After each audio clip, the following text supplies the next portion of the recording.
Hello प्यारे बच्चों, आज हम करेंगे क्लास 9th का new NCERT chapter 2 shaping of the earth surface. ये आपकी न्यू बुक है, तो उसके अकॉर्डिंग हम आज अपना चैप्टर नंबर 2 करेंगे। तो ये these are the big questions. तो जब हम ये चैप्टर पढ़ेंगे तो हमारे सामने इनके आंसर मिलते रहेंगे। तो लेट्स स्टार्ट। तो अगर हम ये एक छोटा सा इंट्रोडक्शन है, तो ये यहाँ बताया गया कि जो हमारा अर्थ सरफेस है वो कांस्टेंट नहीं है, ठीक है। वो कॉन्टीन्यूसली क्या होता रहता है, ट्रांसफॉर्म होता रहता है। और जो हमारा प्लैनेट है वहाँ पर काफ़ी सारे जो पावरफुल फोर्सेस हैं वो यहाँ पर एक्ट होते हैं, ठीक है। और सबसे most of the important idea है जो इस चैप्टर में एक्सप्लेन भी करेगा, वो है थ्योरी ऑफ प्लेट टेक्टोनिक। तो पढ़ते हैं क्या है ये प्लेट टेक्टोनिक। तो जो ये थ्योरी है, इसको पहली बार जो गिवन दी थी उनका नाम है W.J. मॉर्गन। इन्होंने ये बताया है, बेसिकली ये एक्सप्लेन करती है theory movement of the earth crust, यानी जो हमारी अर्थ है, अर्थ की क्रस्ट की जो मूवमेंट हो रही है उसको लेकर ये बताया गया है। तो इस थ्योरी के मुताबिक ये है, जो हमारी आउटर मोस्ट लेयर है अर्थ की, आउटर मोस्ट यानी कि जो सबसे अपर लेयर है हमारी अर्थ की, वो एक सिंगल पीस की नहीं है, यानी एक सिंगल पीस से वो नहीं बना, एक सिंगल टुकड़ा वो नहीं है, वो काफ़ी सारे टुकड़ों में डिवाइडेड है, काफ़ी छोटे छोटे पीसीस हैं, और या तो बहुत बड़े बड़े लार्ज पीसीस में ये डिवाइड है। तो इसी को हम अक्सर क्या कहते हैं, टेक्टोनिक प्लेट्स कहते हैं। और यही प्लेट्स स्लोली स्लोली मूव करती है मॉल्टन मैग्मास के ऊपर, ठीक है। अब जो मेजर फिजिकल फीचर हैं, कुछ नेचुरल फिनोमेना हैं, वो रिस्पॉन्सिबल हैं, यानी कि जब ये टेक्टोनिक प्लेट्स मूव होती है तो इनकी वजह से कुछ फिनोमेना होते हैं, जैसे कि माउंटेन का बनना, अर्थक्वेक होना और वोल्केनो का फटना। अब हम देखते हैं कि जो हमारी धरती है यानी जो अर्थ है उसकी बेसिकली 3 लेयर्स हैं, जैसे कि फर्स्ट है क्रस्ट है, मेंटल है एंड कोर है। तो जैसे कि आप इस पिक्चर में देख सकते हैं कि ये हमारी जो अर्थ है उसका जो ऊपर वाला पार्ट है वो क्रस्ट है, और ये मेंटल है, उसके बाद आउटर कोर है and inner core. Inner core ये सबसे हॉटेस्ट पार्ट है अर्थ का, जहाँ पर सिर्फ और सिर्फ कोर है, ओनली मैग्मा है, ठीक है। अब जैसे कि आप देख पा रहे हो, ये जैसे कि इसका डिस्टेंस भी बताया गया, इनर का कितना है, आउटर का है, मेंटल का है, लिथोस्फेयर। लिथोस्फेयर यानी कि जो हमारी अपर लेयर है उसको हम लिथोस्फेयर भी कहते हैं। अब पढ़ते हैं क्रस्ट क्या है। क्रस्ट का जो थिकनेस है, थिकनेस यानी जो उसकी मोटाई है, 30 to 40 किलोमीटर है। लिथोस्फेयर क्या है, लिथोस्फेयर एक रिजिड आउटर लेयर है हमारी धरती की, जो जिसके अंदर जो क्रस्ट है और अपर मेंटल है वो भी इस लिथोस्फेयर में इंक्लूड होती है। नेक्स्ट है एस्थेनोस्फेयर। ये एक बहुत ज़्यादा हॉट है और ये पार्शली मॉल्टन रॉकी लेयर है। मेंटल एक सॉलिड लेयर है जो क्रस्ट और मेंटल के आउटर कोर के बीच में पाई जाती है। ये रही हमारी मेंटल, यानी क्रस्ट और आउटर कोर के जो बीच में प्रेजेंस है उसे हम मेंटल कह रहे हैं। आउटर कोर क्या है, ये हमारी फ्लूइड लेयर है। फ्लूइड यानी कि तरल, लिक्विड लेयर है ये, मेनली कंसिस्टिंग आयरन एंड निकल। इसके अंदर जैसे कि मिनरल्स हैं, आयरन और निकल इसके अंदर प्रेजेंस है। इनर लेयर ये सॉलिड पार्ट है, और यहाँ पर hot spinning metal ball that is dense part of the earth, यानी कि बहुत ज़्यादा डेंस पार्टिकल्स मेटल यहाँ पर अवेलेबल है, ठीक है। ये सॉलिड पार्ट है, ये बात ध्यान रखना। सिर्फ जो आउटर कोर है वो फ्लूइड लेयर है और इनर सॉलिड लेयर है। तो ये 1 मार्क्स के लिए इम्पॉर्टेंट है। तो जो हम अर्थ है, अर्थ की जो आउटर मोस्ट लेयर है वहाँ पर हम रहते हैं, और इसके जो जस्ट बिलो है वो मेंटल है, जो बहुत ही थिक है और हॉट है, यानी कि मोटी है और बहुत ज़्यादा गर्म है। Core, the core is the inner most layer and is extremely hot and heavy. Core है वो इनर मोस्ट लेयर है और बहुत ही ज़्यादा एक्सट्रीमली हॉट एंड हैवी है। अब भी जो बनी हुई है वो लिथोस्फेयर का पार्ट ही है। So this lithosphere is broken in different tectonic plates, और यही लिथोस्फेयर है काफ़ी सारे अलग अलग टेक्टोनिक्स प्लेट में टूटी हुई है। और इसी लिथोस्फेयर के जो नीचे है वो एस्थोनोस्फेयर होती है, जो सेमी मॉल्टन है। It allowed the plates to move, और इसी की वजह से जो हमारी प्लेट्स होती है वो मूव कर पाती हैं। तो ये बात ध्यान रखना, जो एस्थोनोस्फेयर है यहीं पर ही हमारी जितनी भी प्लेट्स हैं वो मूव करती हैं। सो नेक्स्ट है हमारा, तो यही टेक्टोनिक प्लेट्स जो कि एक massive slab of solid rock है, यानी कि बहुत बड़ा विशाल एक सॉलिड यानी कि जटिल पत्थर का रॉकी एक स्लैब है, ठीक है, जो बहुत ही धीरे धीरे धीरे क्या करती है, मूव करती है। ये फ्यू सेंटीमीटर यानी हर साल कुछ ही सेंटीमीटर मूव करती है। There are three main type of tectonic plates हैं। पहली है कॉन्टिनेंटल प्लेन, देन नेक्स्ट है ओशियनिक प्लेट्स, उसके बाद है मिक्स प्लेट। जो हमारी कॉन्टिनेंटल प्लेट्स है उसके अंदर जो हमारे कॉन्टिनेंट्स है ये उससे रिलेटेड है, और जो ओशियनिक प्लेट्स जो ओशियन फ्लोर में कैरी करती है, और मिक्स जो ओशियन और कॉन्टिनेंट दोनों से रिलेटेड है। अब कुछ स्पेसिफिक या मेजर प्लेट्स के नाम बताए गए हैं, जैसे कि उसमें से है पैसिफिक प्लेट है, यूरेशियन प्लेट है, अफ्रीकन प्लेट है, नॉर्थन अमेरिकन प्लेट है, साउथ अमेरिकन प्लेट है, इंडो ऑस्ट्रेलियन प्लेट है, उसके बाद है अंटार्कटिका प्लेन।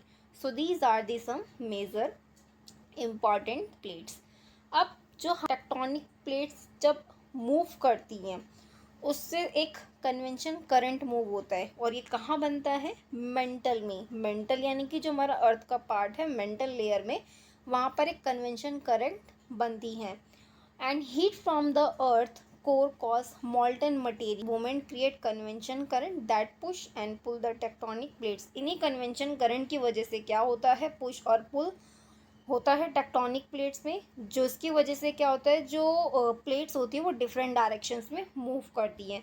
तो ये आपको इस फिगर के थ्रू दिखाया गया है। जो हमारी इनर कोर है, यहाँ पर जो हीट जब निकलती है तो वहाँ से ये जितनी भी कन्वेंशन करंट निकलती हैं, और इन्हीं की वजह से जो हमारी प्लेट्स हैं वो मूव करती है, ठीक है। यानी कि जो टेक्टोनिक प्लेट्स के एजेस होते हैं उन्हें हम प्लेट बाउंड्रीज कहते हैं। वो मेनली तीन टाइप की हैं। फर्स्ट है कन्वर्जन बाउंड्री, सेकंड है डाइवर्जन बाउंड्री, थर्ड है ट्रांसफ़र बाउंड्री। कन्वर्जन बाउंड्रीज क्या होती है, जहाँ पर दो प्लेट आपस में मिलती हैं, ठीक है, आपस दोनों तरफ वो आती हैं, दो प्लेट्स आपस में, उसे हम क्या कहते हैं, कन्वर्जन बाउंड्रीज कहते हैं। और यही जब प्लेट्स आपस में टकराती हैं, ये कोलाइड यानी कि टकरा जाती हैं, और इन्हीं की वजह से जो फॉल्ड माउंटेन्स होते हैं और हिमालयाज़ होती हैं उनका फॉर्मेशन होता है। डाइवर्जन बाउंड्रीज क्या होती हैं, ये प्लेट जब आपस में एक दूसरे से दूर जाती हैं, इसी को हम क्या कहेंगे, डाइवर्जन बाउंड्री। ट्रांसफॉर्म बाउंड्री क्या होती है, ये जो प्लेट्स होती हैं वो एक दूसरे के साइड से निकल जाती हैं, ठीक है, बिना किसी डिस्ट्रॉय के, बिना किसी क्रिएशन की, उसे हम क्या कहते हैं, ट्रांसफ़र बाउंड्री। एक एग्जांपल दिया गया है, यही इन्हीं की मूवमेंट की वजह से, यानी कि इन तीनों की मूवमेंट की वजह से क्या होता है, समटाइम्स अर्थक्वेक होता है, जैसे कि बताया गया है San Andreas fault in the United States. तो ये हमारी जो मेजर प्लेट अभी हमने डिस्कस किया था, ये पैसिफिक प्लेट कहाँ है, अंटार्कटिका प्लेट्स का है। So these are the some important plates. हमने पढ़ा था ओशियनिक प्लेट्स होती है और कुछ कॉन्टिनेंटल प्लेट्स होती हैं, तो ये वही है यहाँ जो यहाँ पर शो करा गया है। अब हमने की प्लेट टेक्टोनिक्स है वो अर्थ के शेपिंग में बहुत ज़्यादा हेल्पफुल रोल प्ले करती हैं। ये इन्हीं की वजह से, जब मोमेंट की वजह से ये जब ये प्लेट्स मूव करती हैं, इन्हीं से क्या होता है, mountains, valley, ocean basins, volcano, earthquake का फॉर्मेशन होता है। अब रिंग ऑफ फायर क्या होता है, रिंग ऑफ फायर बेसिकली जो मोस्ट ऑफ द अर्थक्वेक है, वॉल्केनो है, ये प्लेट्स की बाउंड्रीज पर बनते हैं। स्पेसिफिकली कहाँ पर, जैसे कि एग्जांपल दिया गया पैसिफिक ओशन से बनते हैं, उसी को हम क्या कह रहे हैं, रिंग ऑफ फायर कहते हैं उसी को हम, ठीक है। अगर हम कंक्लूड करें तो कह सकते हैं जो हमारी थ्योरी ऑफ प्लेट है, टेक्टोनिक प्लेट्स है, वो हमें एक अंडरस्टैंडिंग प्रोवाइड करते कि कैसे हमारी धरती है वो कॉन्स्टेंटली चेंज हो रही है, और कैसे जो काफ़ी सारे लैंडफॉर्म है, नेचुरल डिज़ास्टर है, उनका फॉर्मेशन यानी उनका ओरिजिन कैसे हुआ है। और यही थ्योरी हमें अर्थक्वेक के आइडेंटिफिकेशन में और वॉल्केनो प्रोन रीजन्स जो होते हैं और मैनेजिंग डिज़ास्टर कैसे आ रहे हैं, इन सब में हमारे लिए ये हेल्पफुल करता है समझने के लिए। अब आगे देखते हैं हम क्या है। तो अब हम पढ़ते हैं the process of weathering and erosion. ये हमारा नेक्स्ट टॉपिक है। फर्स्ट हमने पढ़ा था प्लेट्स टेक्टोनिक थ्योरीज के बारे में, अब हम पढ़ेंगे process of weathering and erosion. तो फर्स्ट टॉपिक है हमारा वेदरिंग। वेदरिंग क्या होता है? ये एक ऐसा प्रोसेस है जब धरती के जो सरफेस पे जो जितने भी पत्थर हैं, रॉक हैं, वो जब ब्रेक डाउन हो जाते हैं स्मॉल पीसीस में, ठीक है, यानी कि वही जब पत्थर छोटे छोटे टुकड़ों में टूटने लगते हैं ड्यू टू सेवरल कंडीशंस की वजह से, काफ़ी सारे प्रोसेस की वजह से। जैसे कि इसमें से बताया गया 3 मेन वेदरिंग बताई गई है। एक फिजिकल वेदरिंग है, केमिकल वेदरिंग है और बायोलॉजिकल वेदरिंग है। तो अब हम पढ़ते हैं फिजिकल वेदरिंग क्या होती है। यानी कि जब पत्थर स्मॉल पार्टिकल्स में डिवाइड तो होते हैं, किसकी वजह से? टेम्परेचर चेंज की वजह से, फ्रॉस्ट की वजह से, विंड की वजह से। यानी जब फिजिकली एक्टिविटीज़ की वजह से वेदरिंग में चेंजेस आ रहे हैं, उसे हम क्या कहेंगे? Physical weathering. केमिकल वेदरिंग क्या है? यानी कि जब mineral in which mineral in rocks change, यानी कि जो रॉक के अंदर का जो मिनरल है वो चेंज होगा ड्यू टू रिएक्शंस। यानी कि जब वो मिनरल रिएक्ट होगा वाटर के साथ, एयर के साथ, एसिड के साथ, तो वो एक न्यू सब्सटेंस में फॉर्म हो जाएगा। नेक्स्ट है बायोलॉजिकल वेदरिंग।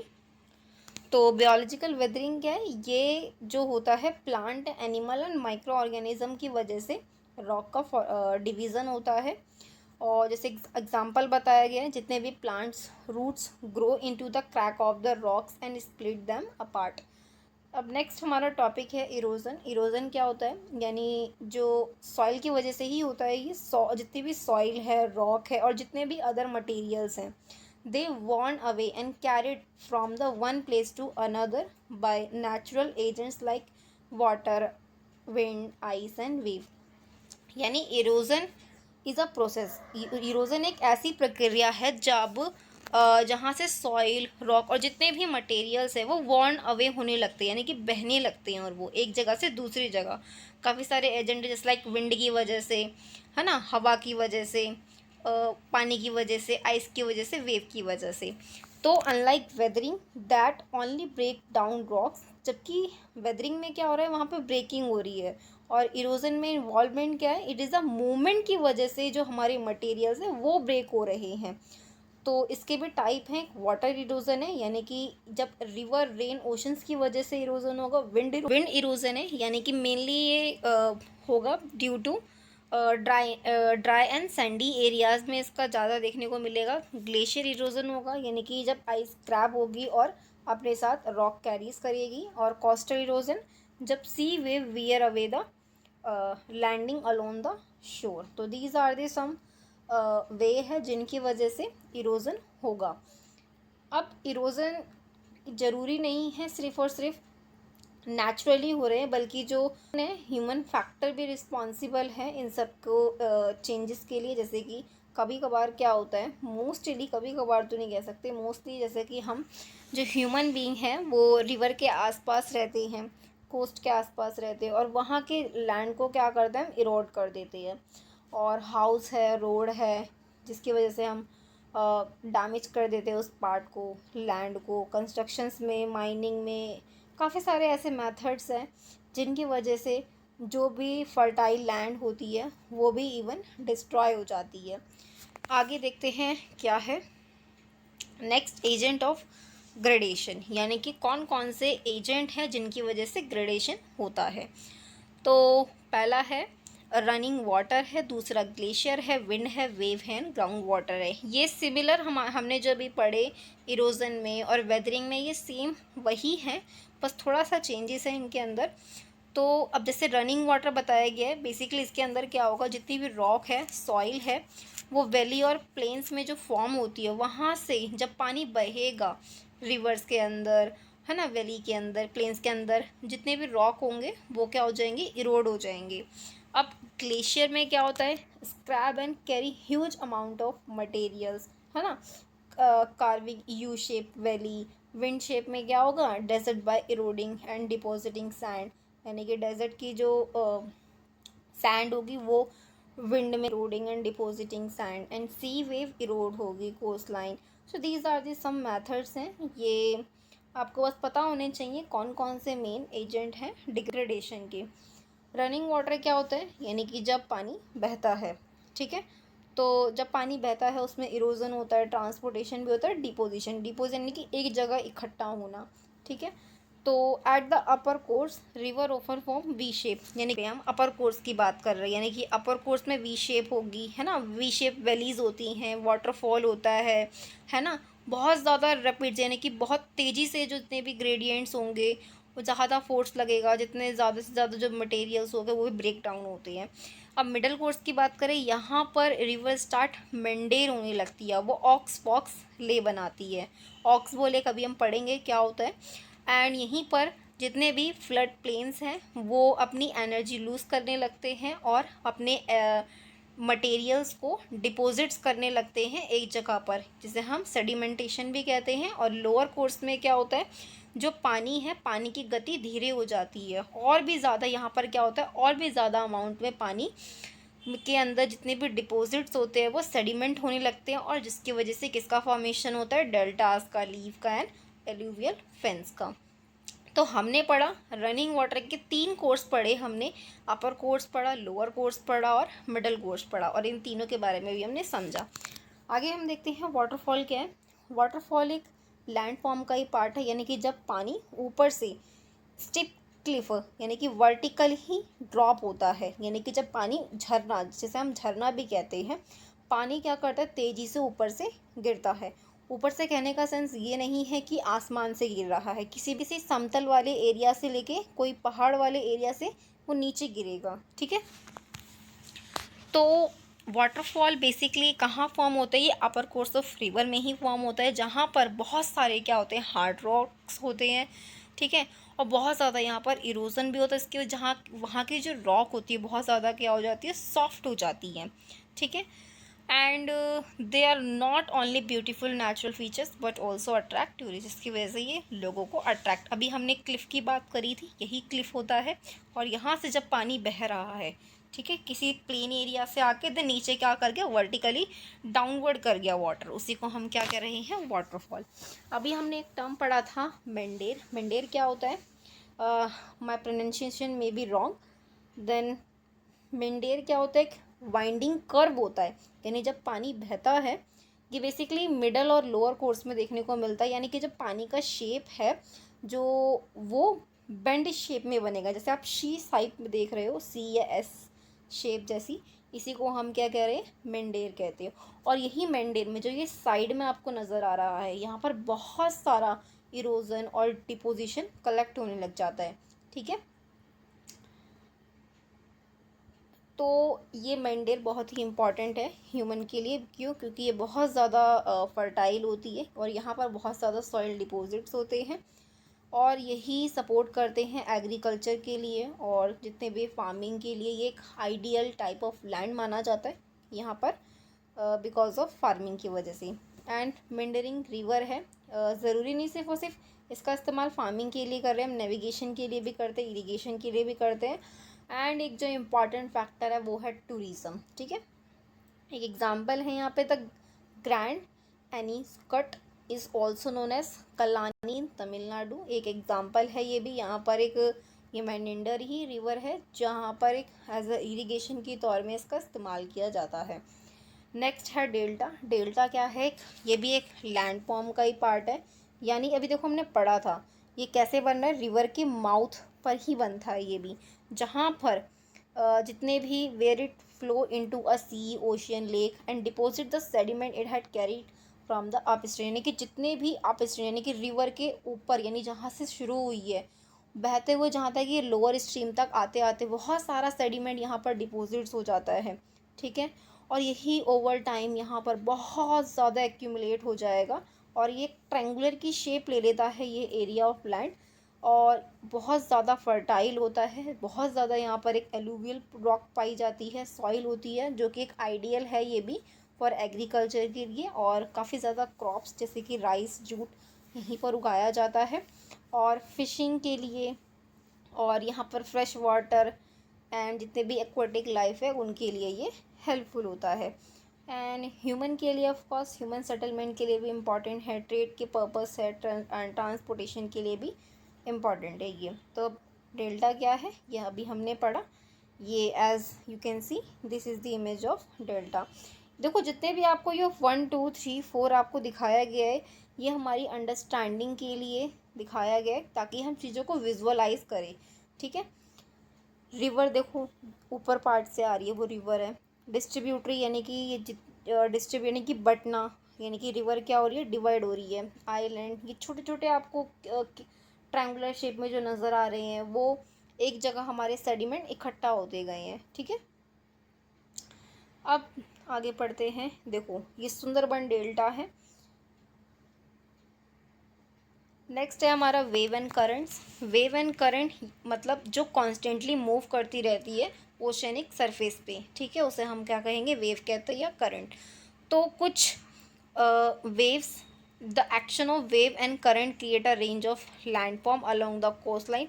अब कुछ टर्म है जैसे कि बीच है, सैंड बार है, सी क्लिफ है, सी केव है, आर्च है, स्टैक है। इन्हीं वेव की वजह से, इन करंट की वजह से कुछ लैंडफॉर्म बनते हैं कोस्ट लाइन के आसपास एरियाज़ में। तो देखते हैं, पहला है बीच। बीच ये भी, अब देखो चीज़ों को विजुअलाइज करो। ये देखो आई थिंक यहाँ पे दिया नहीं है, ये रहा। ये जो आपको फर्स्ट पार्ट दिखाया गया है ये हेडलाइन है। नेक्स्ट जो आपको 2 दिखाया गया ये सी आर्च है। सी स्टैक ये आपको थर्ड दिखाया गया, ये सी स्टैक है। और हाई टाइड लेवल ये आपको जो नीचे बिलो दिख रहा है ये हाई टाइड लेवल है।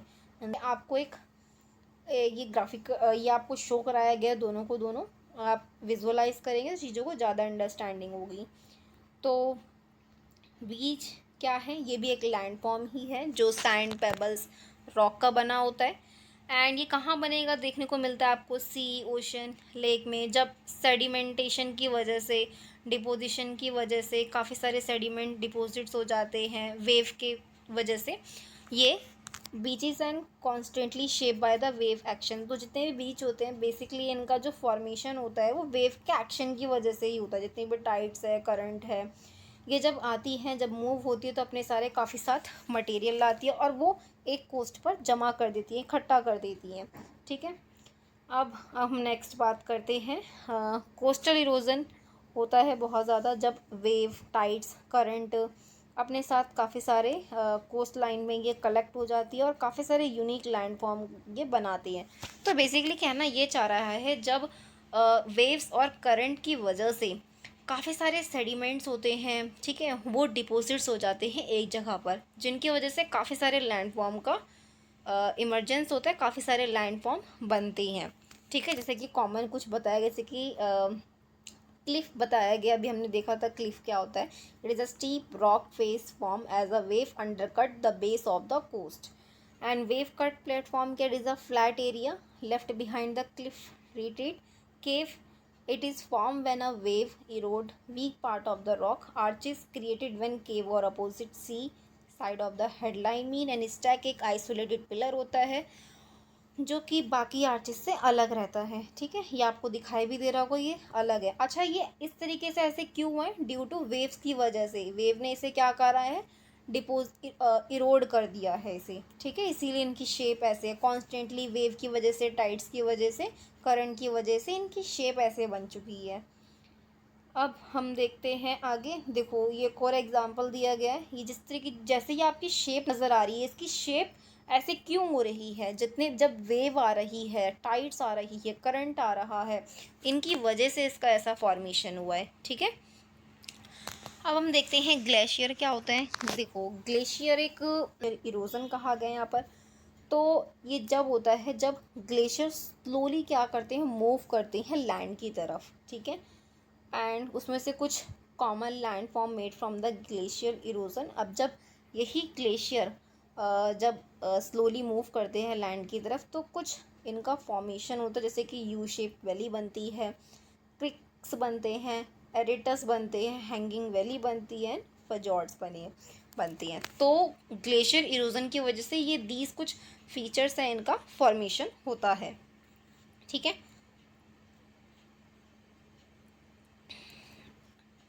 तो मॉरेन्स ये इम्पॉर्टेंट है। मॉरेन्स ये भी एक लैंडफॉर्म का ही पार्ट है। ये कैसे बनता है, जितने भी रॉक, सॉइल, डेब्रीज होती हैं वो ग्लेशियर्स के साथ क्या सॉइल होती है, हैं, जितने भी डेबरीज होते हैं वो अपने साथ कैरी करके लेके आता है और वो एक जगह पर इकट्ठा कर देता है उसे। ठीक है, कुछ डिफरेंट मोरेन्स के एग्जांपल टाइप बताया, जैसे कि एक लेटरल मोरेन्स है, टर्मिनल मोरेन्स है एंड मेडिकल मोरेन्स है। तो आप देख सकते हैं ये फर्स्ट 2 3 4 5 6 ये 6 पार्ट दिखाए गए हैं। ये ग्लेशियर इरोजन के ही जो कि ग्लेशियर इरोजन मोरेन्स का ही पार्ट है ये। ठीक है, अब हम देखते हैं wind. Wind erosion occur when strong wind pick up and carry away loose particles of sand and soil. Wind erosion कब होगा? जब तेज हवा के साथ क्या होगा, बहुत ज़्यादा अमाउंट में सैंड पार्टिकल्स होंगे और सॉइल के पार्टिकल्स होंगे, अपने साथ कैरी करके आएगी। यानी कि हवा के साथ चलते हुए काफ़ी सारे क्या आएंगे, सैंड पार्टिकल्स और सॉइल के पार्टिकल्स आते हैं। तो इसी की वजह से क्या होता है, काफ़ी सारे लैंडफॉर्म्स का बनते हैं, जैसे कि एक नाम है यारडोंग है and vanity effect and deflation है, और हाउलो एंड जिसे हम ब्लो आउट भी कहते हैं। तो ये आपको शो कराया गया है। यारडोंग कुछ इस तरीके से बनता है। सेकंड यानी कि विंड चल रही है। हार्ड रॉक है ये हमारी, नीचे वाली सॉफ्ट रॉक है, फिर से फिफ्थ वाली हमारी ये हार्ड रॉक है। तो ये आप एग्जांपल में देख सकते हैं कि इस तरीके से कुछ इमेज लैंडफॉर्म का बनते हैं। ठीक है, यानी कि जब विंड इरोजन होता है तो उनके साथ ही में जो विंड होती है, सॉइल होती है, ठीक है, सैंड होती है, उनकी वजह से ऐसा फॉर्मेशन होता है। अब नेक्स्ट ड्यून्स, वेरी इंपॉर्टेंट है। ड्यून्स क्या होते हैं? Dunes are hill and ridges of a sand form, यानी कि ये ड्यून्स जब हवा डेजर्ट वाले एरियाज़ में जब बहुत तेज़ हवा चलती है तो एक हील टाइप में एक रिजेस ऑफ सैंड का फॉर्मेशन हो जाता है, उसी को हम ड्यून्स कहते हैं। और कुछ एग्जांपल दिए गए जैसे कि बार्चेन ड्यून्स है, लॉन्गिट्यूडनल ड्यून्स है, ठीक है, एंड पैराबोलिक ड्यून्स है। So these are the some example. जैसे ये दिखाया गया है, बार्चेन ड्यून्स कुछ इस तरीके से दिखते हैं। ट्रांसवर्स ड्यून है, ये स्टार्स यानी कि स्टार शेप आपको दिख भी रहा होगा। ठीक है, so these are the some examples of dunes. अब हम बात करें अपना अंडर वाटर की, तो अंडर वाटर यानी कि अंडर वाटर जिसमें स्पेशली बात कर रहा है कि लाइमस्टोन और जितने भी सॉल्युबल रॉक्स हैं वो कोई यूनिक पैटर्न शो करते हैं या बनाते से हम कार्स्ट टोपोग्राफी कहते हैं। जैसे कि वो किसकी वजह से फॉर्म होता है? ड्यू टू केमिकल वेदरिंग की वजह से, इरोजन की वजह से। ठीक है, तो ये अंडरग्राउंड आपको दिख रहा होगा, यानी कि अंदर पार्ट है ये, जैसे धरती को पानी मतलब नीचे वाला पार्ट है धरती के नीचे यानी कि क्रस्ट के नीचे। ठीक है, अब उसकी वजह से कुछ लैंडफॉर्म बनते हैं, जैसे केव बनती हैं, स्टेलासाइट्स बनती हैं एंड स्टैग्लामाइट्स हैं, सिंक होल्स एंड डॉलाइंस हैं। तो ये आपको दिखाया गया, ये रहा फर्स्ट, ये ऐसे दिखते हैं।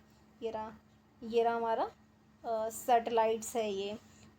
उसके बाद 3 पे केव देख रहे हो ना, गुफा जैसी बन गई है, ये पानी के मूवमेंट की वजह से हो रहा है ऐसा। ठीक है, नेक्स्ट है केव माउथ है, ये रहा 5 पार्ट पे केव माउथ है। तो ऐसा किसकी वजह से फॉर्मेशन होता है? अंडरग्राउंड वाटर की वजह से कुछ ऐसी शेप देखने को हमें मिलती है।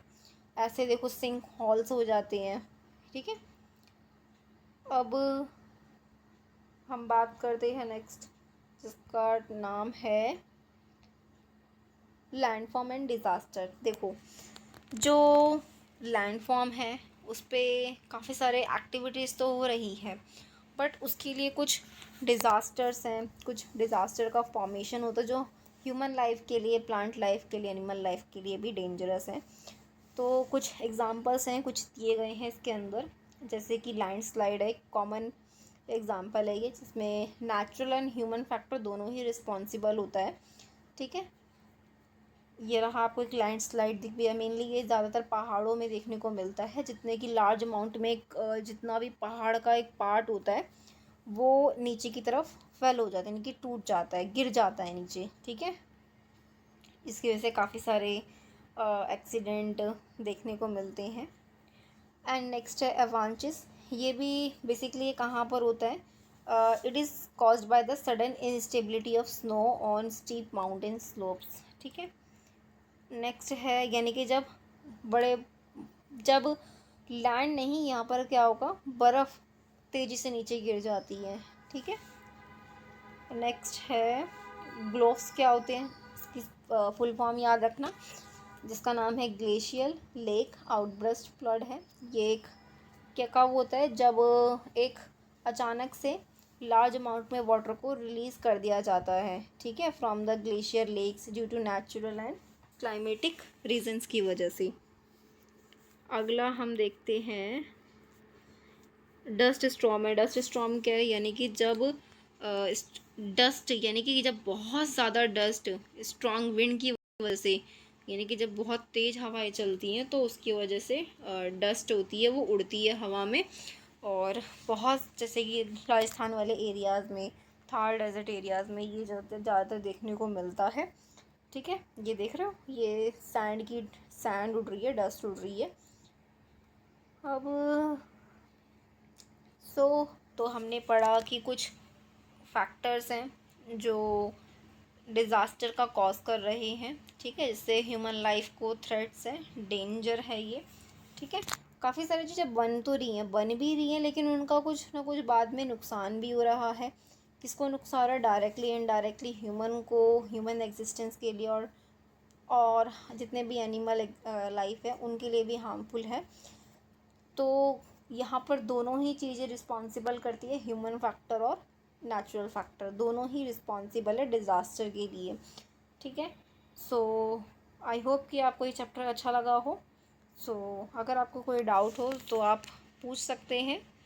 So that's for all today, thank you.